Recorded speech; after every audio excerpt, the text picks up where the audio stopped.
بسم اللہ الرحمن الرحیم كلا لو تعلمون علم اليقين لترون الجحيم ثم لترونها عين اليقين ثم لتسألن يومئذ عن النعيم۔ 5 کلا ہرگز نہیں، یہ کلا کی تکرار مضمون کی شدت سامع سننے والے تک پہنچانے کے لیے، ہرگز نہیں۔ لو تعلمون علم الیقین، اگر تمہیں، کاش تمہیں علم ہوتا۔ کون سا علم؟ علم الیقین، یقینی علم۔ علم کے درجات ہوتے ہیں، بعض دفعہ انسان کو ایک چیز کا علم ہوتا ہے لیکن اس پر اسے یقین نہیں ہوتا۔ لو تعلمون علم الیقین، اگر تمہیں علم ہوتا۔ کون سا علم؟ علم الیقین، اگر تم یقینی علم رکھتے تو تمہیں اس بات کا بھی یقین ہو جاتا۔ کیا؟ آیت نمبر 6، لَتَرَوُنَّ الْجَحِيمِ، تم ضرور بالضرور جہیم کو دیکھو گے۔ ایک ہے معلوم ہونا کہ جہنم ہے اور ہمیں اس کو دیکھنا ہے، اور ایک ہے یقین ہونا۔ یہ دو نقطے ہیں، درجہ بڑھتا جاتا ہے جیسے جیسے انسان یقین کی طرف، اس کا علم یقین کی طرف بڑھتا جاتا ہے۔ تو جیسے جیسے یقین کا عنصر زیادہ ہوتا جاتا ہے، اس طرح اس عقیدے کی تاثیر بھی انسان پر زیادہ ہوتی جاتی ہے۔ بہت سارے ہمارے ایسے عقیدے ہیں کہ جن کا اثر ہی کوئی نہیں زندگیوں میں۔ مثلا کچھ لوگ ایسے ہیں کہ عقیدے میں پوچھو تو کہتے ہیں ہمارے امام فلان ہستی ہیں، اور اگر عمل دیکھو تو امام ابلیس ہوتا ہے۔ یہ کون سا عقیدہ ہے بھائی؟ کس شریعت نے، کس خدا نے، کس رسول نے، کس امام نے اس عقیدے کے بارے میں تمہیں کہا ہے کہ یہ قبول ہو جائے گا؟ اس کے برعکس کہا ہوا ہے، بلکہ یہ تو چیٹنگ ہے۔ اگر پروڈکٹ 2 نمبر ہو اور اوپر سٹیمپ لگا لیا جائے کسی بہت بہترین کمپنی کا، یہ تو فراڈ ہے۔ پروڈکٹ تب سامنے آتی ہے جب اس کو استعمال کیا جاتا ہے۔ انسان کا پتہ تب چلتا ہے کہ اصل میں کون اس کا امام ہے جب وہ عمل کرتا ہے۔ زبان سے تو کچھ بھی دعویٰ کیا جا سکتا ہے، لیکن جب وہ عمل کرتا ہے تب پتہ چلتا ہے پروڈکٹ 1 نمبر ہے یا 2 نمبر ہے۔ امام المتقین ہے اس کا، یا اس کا امام ابلیس ہے؟ توجہ فرما۔ علم الیقین، اگر تمہیں یقینی علم ہوتا تو تمہیں گویا کہ یہ بات بڑی یقینی پتہ ہوتی کہ لَتَرَوُنَّ الْجَحِيمِ، کہ تم ضرور جہنم کو دیکھو گے۔ 7 ثم، یہ ثم پھر تاکید کے لیے، ثم لَتَرَوُنَّهَا، پھر یقیناً ضرور بالضرور تم اسے دیکھو گے، عین الیقین، یقین کی آنکھ سے۔ ابھی تو تم بالغیب، اگر تمہارا ایمان بالغیب بھی صحیح ہو تو تم اس غیب کی آنکھ سے دیکھ لو گے، ایمان کی آنکھ سے دیکھ لو گے، اور اس کا ایک درجہ یہ ہے کہ تمہیں اس درجے پر وہ ایمان پہنچا سکتا ہے کہ گویا کہ تمہیں یقین ہو جائے کہ تم نے اپنی آنکھ سے، ابھی تم نہیں دیکھ رہے لیکن تمہیں یقین ہو جائے کہ تم نے اپنی آنکھ سے اسے دیکھنا ہے، اور اس کا اثر اور تاثیر کتنی ہوگی۔ یعنی یہ چیزیں جو ان آیات میں، یہ جو سٹیپس بیان ہو رہے ہیں، جو کیفیتیں بیان ہو رہی ہیں، اگر انسان پر توجہ کرے، ان پر توجہ کرے، ان کی طرف بڑھنے کی کوشش کرے تو خود بخود تاثیر بھی اس پر پڑ جائے گی۔ ان چیزوں پر، ان کے بارے میں علم اور ان پر ایمان کی تاثیر بڑھ جائے گی۔ ثم لترونها عین الیقین، پھر تم یقیناً اسے یقین کی آنکھ سے، یعنی جس میں کوئی شک ہی نہیں، جب انسان اپنی آنکھوں سے دیکھ لے تم اسے دیکھو گے، اور جب تم اسے دیکھو گے تو کیا ہوگا؟ آیت نمبر 8 جو آخری آیت ہے، ثم، پھر اس کے بعد لتسألن، یقیناً ضرور بالضرور تم سے سوال کیا جائے گا۔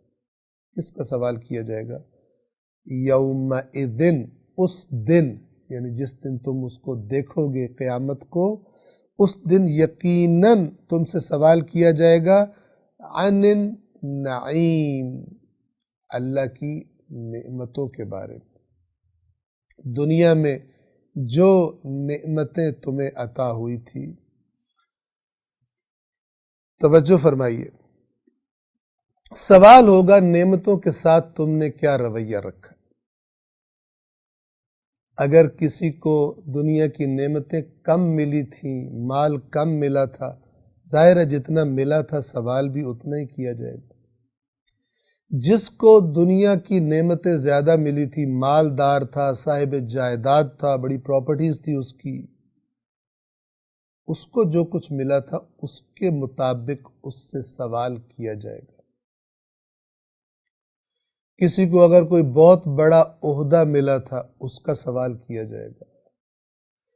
کسی کو اگر کوئی کم حیثیت ملے گی اس سے سوال بھی اتنا ہی کیا جائے گا۔ اس بات کو توجہ کے ساتھ سنیے۔ سب سے بڑی نعمت اگر میں کہوں کیا ہے، عظیم ترین نعمتوں میں سے ایک نعمت قرآن ہے، عظیم ترین نعمتوں میں سے ایک نعمت رسول اللہ ہے، عظیم ترین نعمتوں میں سے نعمت اہل بیت اطہار ہے، مولا علی علیہ السلام، امام حسن و امام حسین علیہ السلام۔ یہ نعمتیں کس کو ملی؟ جو سمجھتے ہیں کہ ہمیں ملی ہیں وہ پھر اس بات کے لیے بھی تیار ہوں کہ ان نعمتوں کے بارے میں سوال ہوگا۔ عام طور پر جو صرف میٹھی میٹھی باتیں بتائی جاتی ہیں وہ کیا ہوتا ہے کہ تم نے جو خرابیاں کی ہوگی نا اس کو چھڑوانے کے لیے، ان خرابیوں کو بخشوانے کے لیے یہ ہستیاں کام آئیں گی۔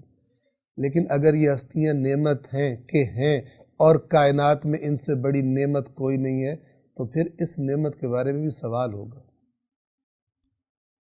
اگر عجیب سا لگ رہا ہو کسی کو تو قرآن بتا چکا ہے، رسول اللہ اپنی قوم کی کیا شکایت کریں گے؟ اے میرے رب، میری قوم نے اس قرآن کو چھوڑ دیا تھا۔ وہاں پر جس نے قرآن مجید کو چھوڑا ہوگا وہ کہے کہ یا اللہ ہمیں تو قرآن ملا، ہم بخشے جائیں گے۔ نہیں ہوگا ایسا۔ غلط انٹرپریٹیشن، ڈسٹورشن، تحریف جسے کہا جاتا ہے، جس کی کثرت ہے۔ سوال ہوگا، قرآن کی آیت ہے کہ جن کی طرف ہم نے رسولوں کو بھیجا ہے حتماً ہم ان سے سوال کریں گے کہ ہمارے رسولوں نے جو تمہیں پیغام دیا تھا تم نے کیا رویہ رکھا اس کے مقابلے۔ یوم یجمع اللہ الرسل فیقول ماذا اجبتم، جس دن اللہ تمام رسولوں کو جمع کرے گا قیامت کے دن اور ان سے کہے گا تمہیں کیا جواب ملا؟ لوگوں نے تمہاری بات مانی یا لوگوں نے تمہاری بات نہیں مانی؟